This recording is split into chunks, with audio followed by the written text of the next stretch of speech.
ให้บ่าวบุญยกให้ทางบ่าวเพิ่นเลยเนาะเรายกมันตลอดแข็งแรงอยู่เนาะอ๋อสุดยอดเลยเนาะไปขอบใจหลายๆเนาะเอารับเอาเด้อพี่น้องเอ้ยเนาะเงิน2ล้านกีบเนาะแล้วก็ข้าว2กระสอบพี่ติงเอ้ยให้สุขภาพแข็งแรงเด้อให้อยู่ดีไม่แห้งความเจ็บอย่าได้ความใครอย่ามีสาธุ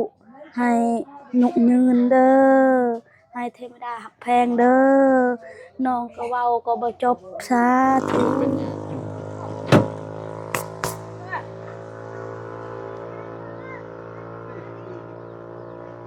อ้าวพี่น้องเอ้ยเนาะ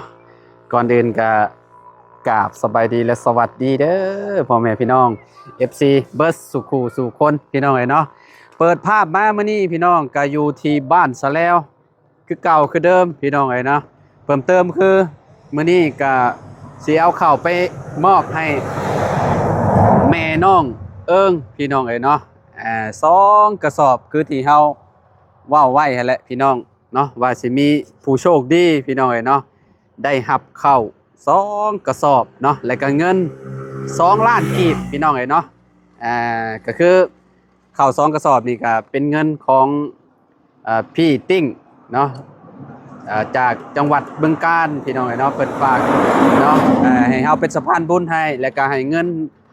แม่น้องเอิงเนาะ2ล้านกีบเนาะก่อนอื่นก็ต้องขอขอบคุณเนาะทางพี่ติ้งหลายๆเด้อเนาะที่ให้เฮาเป็นสะพานบุญให้เนาะก็ขอให้พี่ติ้งอยู่ดีไม่แห้งความเจ็บบ่ให้ได้ความไข้บ่ให้มีปรารถนาสิ่งใดก็ขอให้ได้สิ่งนั้นเด้อพี่เด้อเนาะแล้วพ่อแม่พี่น้อง FC ทุกคนเนาะขอบคุณหลายๆที่เป็นกำลังใจให้เนาะเบิร์ดสุขุทุกคนพี่น้องขอบคุณเนาะไปบัดนี้เดี๋ยวเราไปหาทางแม่น้องเอิงก่อนพี่น้องเอ้ยเนาะตอนนี้เราก็มาแล้วพี่น้องเอ้ยเนาะอ๋อตัวสบายดีโอ้สบายดีเด้อโอ้บักลาคุณจักความเลยมาพี่ข้ามาพี่โอ้ยพี่น้องเอ้ยเนาะน้องยังเกาะน้องสัตว์ตึงขออนุญาตเด้อเนาะพี่น้องเอ้ยโอ้ยหนทางอะไรบ้านใกล้หนทางกันจะอันตรายเนี่ยเด้พี่น้องเอ้ยเนาะมาแต่ไสนี่น่ะมาแต่เฮือนหลัง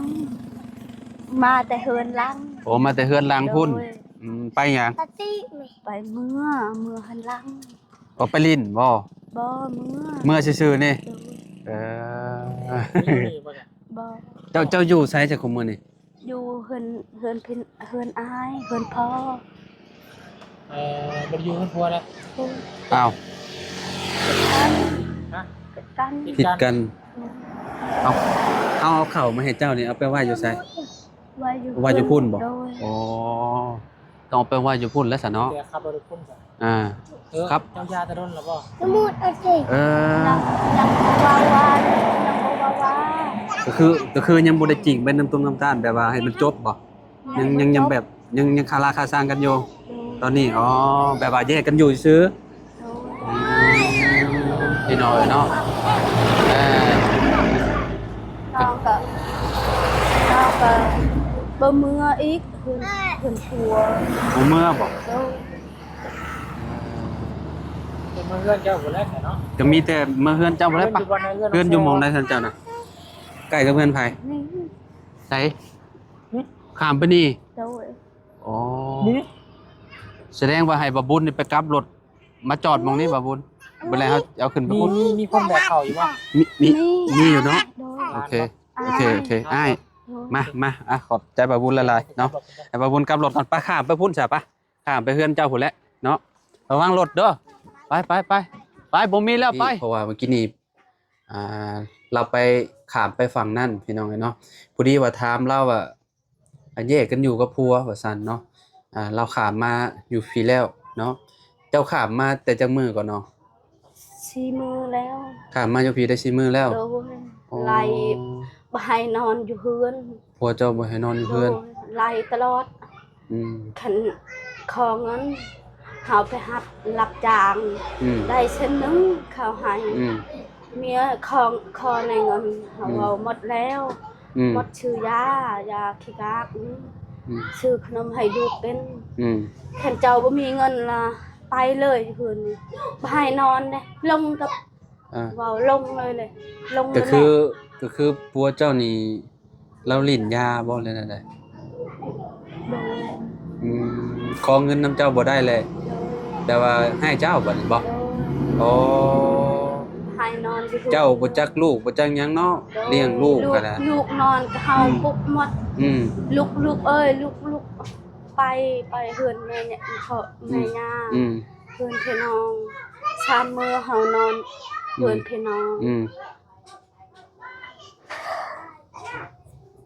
มันบ่ให้นอนเลยเฮายังนอนเฮือนพ่อแม่บ่ให้นอนเฮือนพ่อแม่เฮาได้แม่นเฮือนเจ้าเด้ อืม ไปก็ไปเลยเด้ ไล่ ไป เจ้าเลย ไกลๆเลย ไล่เจ้าเลย โดย เออเนาะพี่น้องเอ้ย เฮาไป เจ้ามาอยู่พี่ได้4มื้อแล้วเนาะ โดยเฮา อยู่นี่ ย้า อยู่นี่ ย้า บ่เจ้านอนหั่นน้อง โดย อ๋อ นี่ค่ะ หมอนเพิ่นรับเพิ่นนอนขออนุญาตเบิ่งพี่น้องเอ้ยเนาะอืมอยู่นี่เด้อเนาะ ลูกเจ้าก็นอนอยู่นำกันนี่บ่ โดยนี่ก็อยู่เฮือน 4คนบ่ลูกเจ้า โดย มาอยู่นำเจ้าเบิด โดย อืม นี่ก็อยู่เฮือนลานเด้ เฮือนหลานบ่นี่ โด น่ะ ยอยู่น่ะ เอาหลานจะไปนอนอยู่ไสซะน้อง ลานหับจางเด้จางอยู่เฮือนวัดนี่ หึ แผ่นรับจ้างเฮือนวัดเด้ รับจ้างเฮือนวัด โดยเฮ็ดบอกคือเจ้าเฮ็ดอ๋อคือเจ้าเฮ็ดดินบล็อก เออ เฮ็ดดินบล็อกแล้วก็เจ้านอนอยู่พู้นเลยบ่ ลานฮะลานนองนี่นอนเลย อืม นอนอยู่เฮือนวัดเลยเห็นในเช้านอนอยู่นี่นะ อ๋อเห็นอาสาบ่มีบ่อนนอนกันเลย โดย ป้าให้เจ้านอนอยู่นี่ โดย อืม ลานเรานอนเด้อในเช้าไอ้นอนเลยฮะ อืม นอนลานนอน อ่าน อนอยู่เฮือนวัดเลยเจ้านอน อืม แม่เขาตายเป็นบาเด้ แม่เสียแล้วก็คือ ปัจจุบันเนี่ยเราอยู่กับไผอยู่เฮือนหลังนี้ อยู่กับร้าน อืมเราอยู่กับหลานบ่ โดย อืมตะกี้แต่ก่อนน่ะเจ้านอนจักคนเฮือนหลังนี้ 4 คนกับลูกคอยนี่ บ่ตะกี้ตอนเจ้าบ่ได้มาอยู่หั่นแหมเฮือนหลังนี้ก็เจ้านอนจักคน กับเอ้ย โอ้ เอ้ยก็เป็นแม่ห้างไป สองคนบ่ โดย อืม เอ้ย บัดนี้เจ้ามานอนอยู่นี่รถป้าให้เจ้านอนเนาะ โดย คุมื้อนี่ไปรับจ้างคุมื้อ โดยนี่ก็เมื่อแต่เอาแห้ง ไปเอาแฮงมาบ่นี่ โดย อืม เอาแห้งคนมัน กลมัน ขันหายเงินก็เบิ่งเขาตีนี่เขาตัดผมนี่พัวตีนี่ ถือเขาตีเลย โดย หัวแตกเลยบ่ เออ ตีแต่ตอนใด ตอนกายแล้ว ปีกายนี่ โดย อืม ตอนเฮาเอาผักกูดเด้มัดผักกูดเฮาบ่ฮู้ช้ำคอเงินเฮา ปี เว้า ปีนี้บ่ได้ตีเจ้าตี โดย ปีนี้บ่ได้มีการตบตีหยังหรอกว่า โดยยาน มีแต่ขอเงินซื่อ ย่านเขาตีแล้วก็น้องย่าน ๆอืมก็คือหน้าตานี่เป็นแบบใดแบบเคยถูกเราตีบ่แถวนี้บ่เคยตีแต่หัว โดย อ๋อ3-4 มื้อแล้วจะมาอยู่นี่เนาะ โดย อ่าแรกๆนี่เราขอเงินน้ำเจ้าบ่ได้บ่ โดยนี่ เราขอเงินบ่ได้แหละ น้อง เราไล่เจ้าหนี้เลย โดย เออ นี่ก็น้องยานเมือนึง หึ นี่ก็น้องยานเมือเฮือนพัว อืม เบียกเมือ เจ้าบ่อยากมือ โดย เจ้ามือแล้วยันเรา ย่นเขาตี ทำร้ายเนาะ โดย เออ อยาก ทำร้า ลู ย กคนเดียวอยากเลี้ยงลูก4 คนเลย อืมก็คือคันว่ากลับไปแล้วก็ย่านเพิ่นตบเพิ่นตีอีกก็ย่านอีกเนาะ โดย แบบว่าเพิ่นจักสิว่าจังได๋ล่ะพี่น้องเอ้ยเนาะคนกินเนาะ โดย คนกินนี่แบบถ้าบ่ได้กินนี่สิแบบคลั่งได้พี่น้องเอ้ยเนาะ นอน แล้วก็อยากตีลูกตีเมีย นอน ลูกเพิ่นก็เคยตีบ่ บ่ให้นอนเลย บ่น้อง ลำบาก บ่ลูกนี่เพิ่นก็เคยตีบ่ลูกผัวเจ้านะ เคย เคยบ่ ลูกก็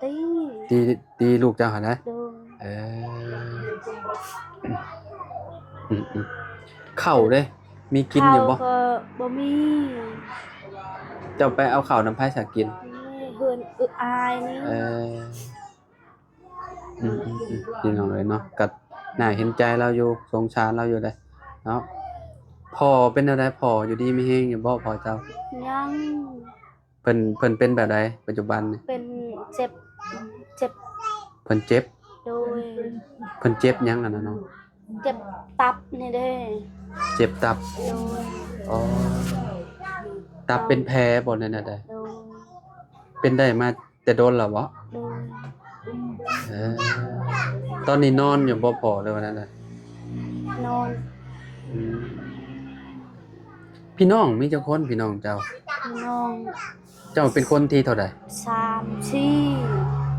4พี่น้อง เจ้าน่ะเป็นคนที่เท่าใด น่ะก็เพิ่ง ที่หนึ่งหรือที่สอง น่ะกลาง ฮะเป็นคนกลาง โดย อ๋อ1 2 3เป็นคนที่สามเนาะ ที่ ที่สี่ 4โดย โอ้ที่สี่พี่น้องเนาะอายุนี่ราวๆประมาณบาง20หน่อยๆนี่แหละคิดว่าเนาะ24 25ได้บ่24 25ปี ได้ เจ้าจื้ออายุเจ้าได้อยู่บ่ ฮอดเอ้ยเช้าฮอดเอ้ยก็ไปเช้า8 เจ้า8 โดย อ๋อ28ปีเนาะอืมๆๆๆนี่น้องเนาะค่อยมีผู้ใหญ่ใจดีเนาะ โดย เพิ่นให้ข่อยเป็นสะพานบุญให้เจ้า โดย เป็นสะพานบุญให้เพิ่นเนาะบ่ผิดพี่น้องเนาะเพิ่นให้ข่อยไปซื้อข้าวเนาะ2กระสอบมาให้เจ้า โดย 2กระสอบหนึงก็50โลเนาะพี่น้อง100โลพอดีเนาะแล้วก็มีเงินอีกจำนวนหนึ่งเนาะมามอบให้เจ้า2ล้านเด้อเงิน2ล้านกีบกับข้าว2กระสอบแล้วก็มีมีเป็งนัวกับปลาแดกนำ โดย เป็นให้ก็ซื้อมาให้เจ้าเนาะพี่น้องเอ้ยมอบเงินให้เราก่อนเดี๋ยวจังไปยกเข่ามาเนาะ ขอน่ะก่อนให้จากกระจาไปน่ะกัน เดี๋ยวจังให้อ้ายเจ้าไปยกเข่าเด้อพี่น้องเอ้ยเนาะ เสีย มอบเงินให้น้องเอิงก่อนพี่น้องเอ้ยเนาะให้เราก็ได้พี่น้องเอ้ยเนาะแบบเหลือใจบ่คือให้น้อง น่ะดีใจ บ่ตอนอ้ายย่างมากับเจ้าคือน้ำตาไหลเป็นหยัง เป็นเสียใจถูกแหงเด้อเสียใจ อ๋อเสียใจ โดย เสียใจกลัวไหลหนี โดย อ๋อ ไล่มาให้นอนอยู่ โดย เขาก็บ่มีเวลามีเวลากินเวลาบ่กินจะให้ บัดนี้ดีใจบ่บัดนี้ ดีใจ ได้เข้ากับเงิน โดยดีใจ เศร้าเสียใจกับดีใจมาพร้อมกันพี่น้องเนาะ โดยถูก ได้รับข่าวดีมื้อนี้เนาะ โดย พี่น้องเนาะอันนี้เงิน2ล้านเด้อน้องเด้อเนาะเอารับเอาเด้อพี่น้องเนาะเงิน2ล้านกีบเนาะแล้วก็ข้าว2กระสอบเดี๋ยวเฮาไปยกข้าวมาพี่น้องเนาะมีแต่จักหน่อยเนาะไปยกข้าวมาก่อนเนาะน้องเนาะเดี๋ยวจังขอบคุณเพิ่นบัดเดียวเนาะโอเคพี่น้องเก็บเงินไว้ก่อนเนาะโดยพี่น้องเนาะมายกข้าวก่อนบาดนี้เนาะให้อ้ายเรามายกพี่น้องเนาะยกใส่บ่าให้เราเลยได้บ่อึบโอ้พี่น้องเนาะโอ้ไหวอยู่เนาะ คอยบริหูได้ ฮะ ยาดีนั่นเลย โดย คอยบริหูว่าเรายากระปัว 4 มื้อ เอากระชิมเมอร์เนี่ย เพราะว่า ขอเงินผัวบ่มีให้ผัวรถอันนั้นตีอยากตีแล้วไล่แล้วนี้แล้วเราก็เลยมาอยู่เฮือนนั่นนี่บัด มันก็หลายเทื่อแล้ว ก็คือที่ฮู้แหล้วเนาะ เป็นอันตรายมากแล้ว แบบว่าเราบ่อยากกลับเราจะเลี้ยงลูกผู้เดียวเราอะแต่เฮือนใกล้ๆกันจักสิเฮ็ดจังได๋แล้วเนาะมึงวันดีคืนดีอาจสิแบบมาขอคืนดีกับเมียเฮ็ดแนวใดซะเนาะมันพี่น้องเอ้ยคนน่ะเวลายามได้กินแล้วก็สิเว้าดีพี่น้องเอ้ยเนาะคันว่า หมอเป็นคนแล้วป่ะ ฮะ หมอเป็นแล้ว ก ข่อยมอบแล้วเงินมอบให้เราเอาไว้อยู่ฮะเขาว่าเก็บไว้ดีๆเด้อมีแต่เอาเข้าแล้วก็สิเข้าไปหาเราอีกรอบนึงเนาะให้บ่าบุญยกให้ทางบ่าวเพิ่นเลยเนาะเรายกมันตลอดแข็งแรงอยู่เนาะอ๋อสุดยอดเลยเนาะไปขอบใจหลายๆเนาะขอบใจบ่าบุญเด้อไปพี่น้องไปหาเราอีกก่อนรอบนึงเนาะพี่น้องเนาะตอนนี้ก็ยกเข้ามาเรียบร้อยเลยเนาะ2 กระสอบ100 โลพอดีเลยพี่น้องแล้วก็มีอันนี้พร้อมเด้อน้องเด้อเป็นนัวนำเด้อเป็นนัว2 ถุงข่อยซื้อมาให้เจ้าแล้วก็ปลาแดกพร้อมเนาะข้าวนี่คือสิกินได้หลายมื้อเติบอยู่เนาะสอบหนึงนี่50 โลสิกินได้จังมื้อน้อง2 เดือน2 สอบนี่บ่2 เดือนลูกหลาย กำลังกินเนาะวัยกำลังกินพี่น้อย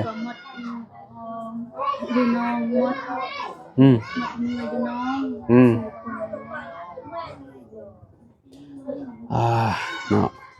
มื้ออื่นไปเฮ็ดเวียกคือเก่าบ่ไปเอาแฮงไผเอาลูกเจ้าซะจะไปเฮ็ดเวียกน้องเอาให้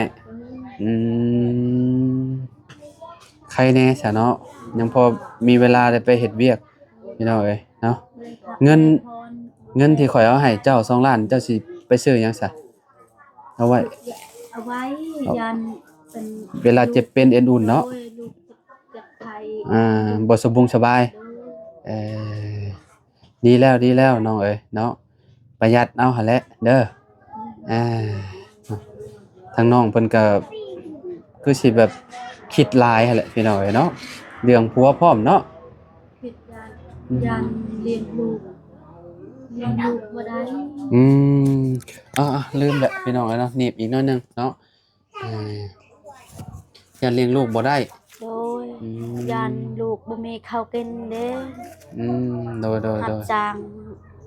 ข้าวให้แต่ฉันนึงได้3 โล3 โลก็80 พี่น้องเอ้ยเนาะเนาะเอาจังได๋ก็สู้ๆเด้อน้องเด้อเนาะอันนี้เป็นเงินผู้ใหญ่ทางฝั่งไทยเด้อเพิ่นชื่อว่าพี่ติ้งพี่ติ้งอยู่ทางจังหวัดบึงกาฬเนาะให้น้องขอบคุณเพิ่นแหน่เด้อเนาะอวยพรอวยไสให้เพิ่นแหน่เว้าในคลิปเด้อน้องเด้อเนาะพี่ติ้งเพิ่นชื่อพี่ติ้งขอบใจเด้อพี่ติ้งเอ้ยให้สุขภาพแข็งแรงเด้อให้อยู่ดีมีแรงความเจ็บอย่าได้ความไข้อย่ามีสาธุให้ยุกยืนเด้อให้เทวดาหักแพงเด้อ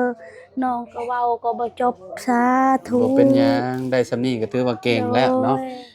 เอาหนุ่มมือตามเฮาบัดนี้เนาะจังได๋ก็ต้องขอบคุณทางพี่ติ้งหลายๆเด้อที่ให้เฮาเป็นสะพานบุญให้เนาะก็ขอให้พี่ติ้งเนาะจงมีแต่สุขภาพร่างกายแข็งแร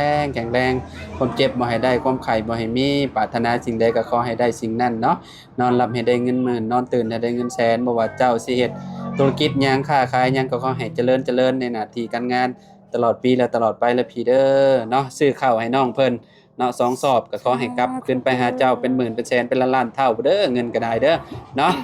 โอเคเนาะน้องเนาะขอโตเลยเด้อบัดนี้เด้อกลับปะเลยเด้อจังได๋ก็สู้เด้อค่อยซื้อบ่าวลาวสตูดิโอเด้อ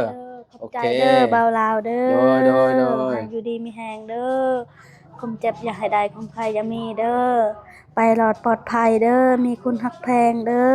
โอเคขอบใจหลายๆเนาะโดยสบายดีเด้อพี่น้องเด้อเนาะ